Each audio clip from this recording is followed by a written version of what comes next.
Now that we've reviewed if statements in JavaScript, we can use those to determine whether it is a leap year or not. And if it's a leap year, we're going to change that day, the number of days in the month, to 29 instead of 28.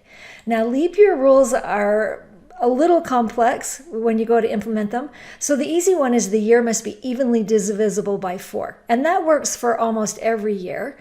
But then there are exceptions to it. And that is if the year can be evenly divided by 100, that's going to be also divisible by 4. But in this case, it's not a leap year. So every 100 years, we skip one of the leap years. And that's almost it. Then there's one other time when we don't follow that policy, and that is when it's divisible by 400. And in that case, it is divisible by 4, and it can be evenly divisible by 100. So you would think it was not a leap year, but in fact, if it's divisible by 400, then it is a leap year. So we're going to kind of implement these one at a time. Let's start with the must be evenly divisible by 4. So if we go back, now notice we've already got the month, but we're also going to need the year for this because this is based on the year, right? Whether it's a leap year or not is based on the year. So we need to get the month and the year from the date. And so to get the year, let's do a variable, and we'll just call this the year, right? This year.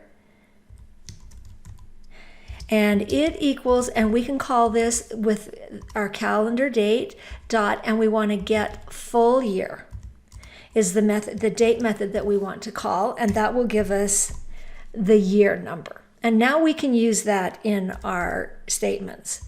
So here we want to figure out if it's a leap year. And we actually want to change the days. Change February days to 29 when it's a leap year. All right, so we're going to do an if statement to determine the evenly divisible by 4. So we'll use the if, and then we'll say if this year is, and how do we tell if it's evenly divisible? An easy way to do that is with the modulus operator, because that tells us the remainder. So we divide by 4. If it's evenly divisible by 4, the remainder will be 0. That's what evenly divisible means. It means there's no remainder when you divide by that. So we're going to use that modulus operator. We're going to say if it's equal to 0. Now, we want it to not only be the value 0, but the type 0.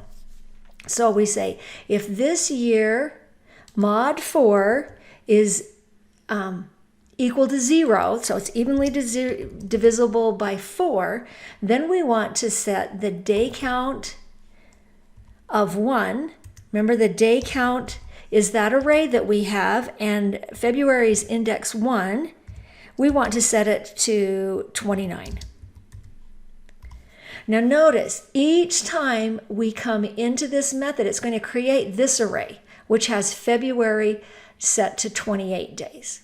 And then it moves through here, gets the month, gets the year, and then it asks the question, is it evenly divisible by 4? If it is, it will change that value for February to 29. If it's not true, if it's false, it will leave that value 28. So in either case, when we get done with this if statement, the right value will be right here in array at index 1. So this one solves the problem if it's evenly divisible by 4.